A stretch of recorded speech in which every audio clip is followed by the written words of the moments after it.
BOM charge. BOM stands for bill of material. That's just another way of saying how much charge did we put in it from the factory in that condenser.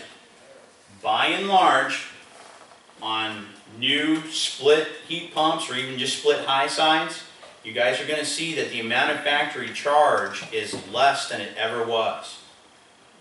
Part of that is because we're anticipating that you're going to be making common matchups where you may need to add additional charge to that system, to that matchup, and we would rather want to see you need to add additional charge than have to start trying to backpedal and removing it right from the get-go. Okay? So it starts out with older B4 and B5 matchups. I'm actually going to make my way down to a B6 option here. Okay, up at the top, here's our condenser. Here are our various tonnages. Again, here's our piston bore sizes.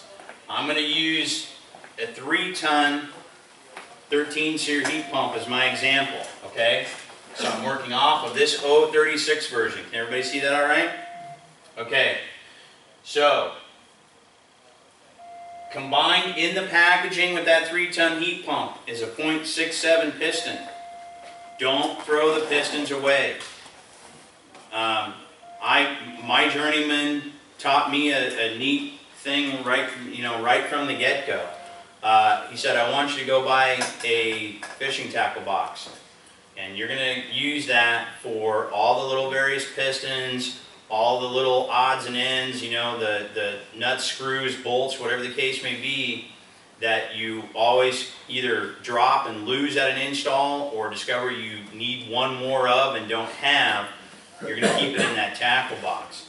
And so I learned to just kind of keep a bunch of, I had several trays organized by piston bore. And I encourage you guys to do the same thing, if you will.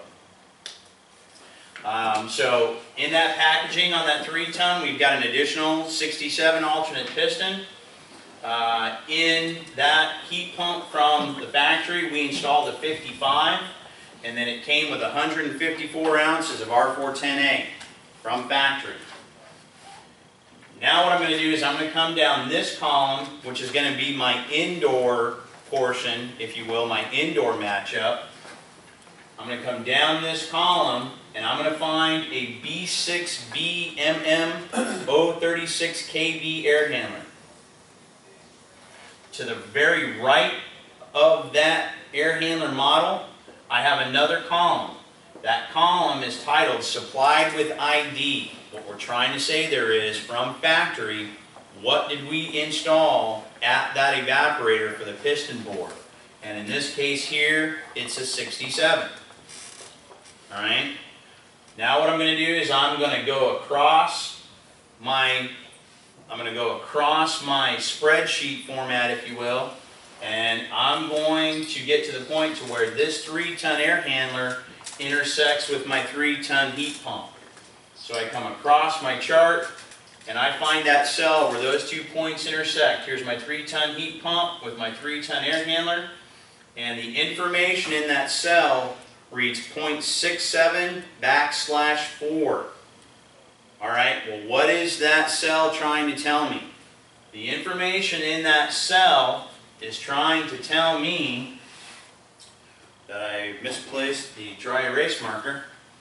That cell is trying to tell me that that matchup needs to have a .067 indoor piston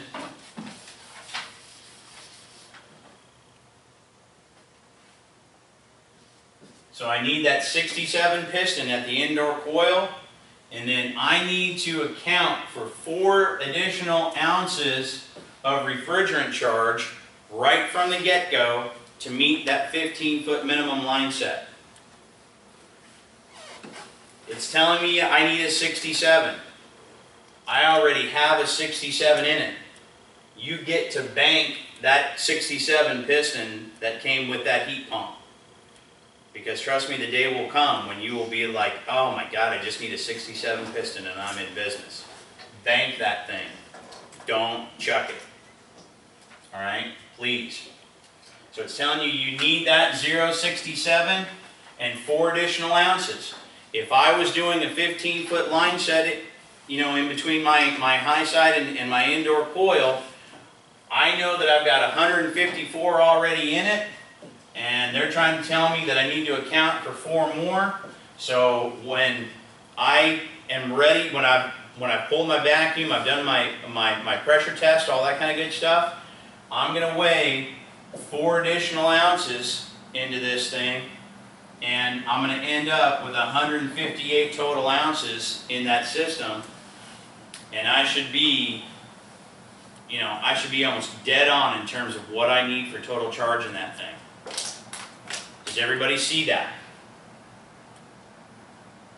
So that's an example of the information of what the QRD is trying to tell you.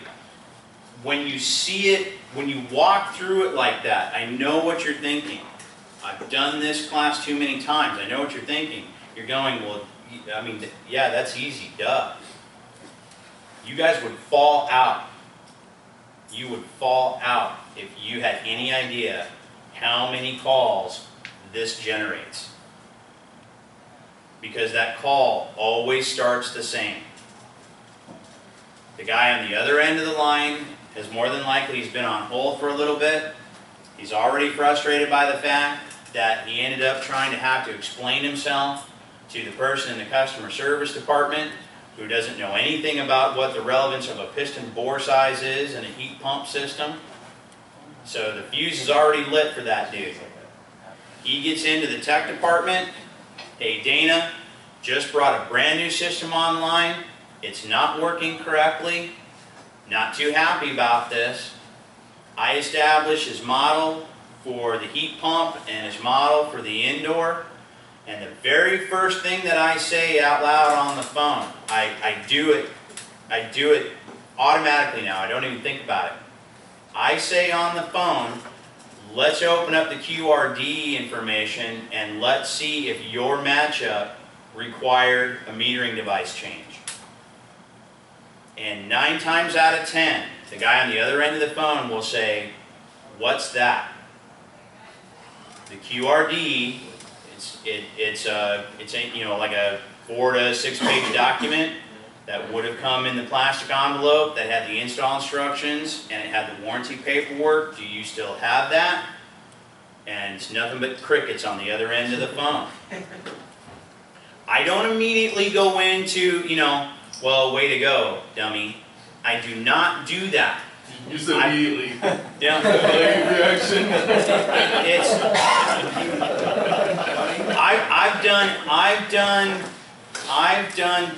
I've done too many installs myself in my lifetime, and I have made those mistakes. So I know how easy, and you guys would never intentionally shoot yourselves in the foot like that. You would never do that. We know that. I know that. But I will tell him, that's this paperwork that would have been in the plastic envelope, and I will open up this document within a couple of keystrokes, and I go to his matchup, and sure enough, I'll say to him, okay, what you had in it was a 53. What it's calling for is that the indoor would have been increased to a 55, or whatever the case may be. Did that happen? Crickets on the other end of the phone. Okay, so chances are we probably have an undersized metering device at the indoor coil right now. And right from there, he already knows now what he's got to do. There's no further explanation, but he's fuming. I can tell that he's fuming because he's thinking to himself, I would have absolutely not done that if I'd have known ahead of time what the significance of that was. And that really, and I'm not trying to panhandle here, that's the importance of things just like this. For every one of you guys sitting in that seat right now, here this morning, there are 10 guys out there that are already in service trucks. Somebody's going to be installing one of these split heat pump systems, and guess what? That paperwork is never going to see the light of day. And they're going to fire that system up, and it's not going to work properly, and they're going to start making phone calls. Yes. Can you do, and you're absolutely right, because we see it every day where guys won't even realize they have to give us a full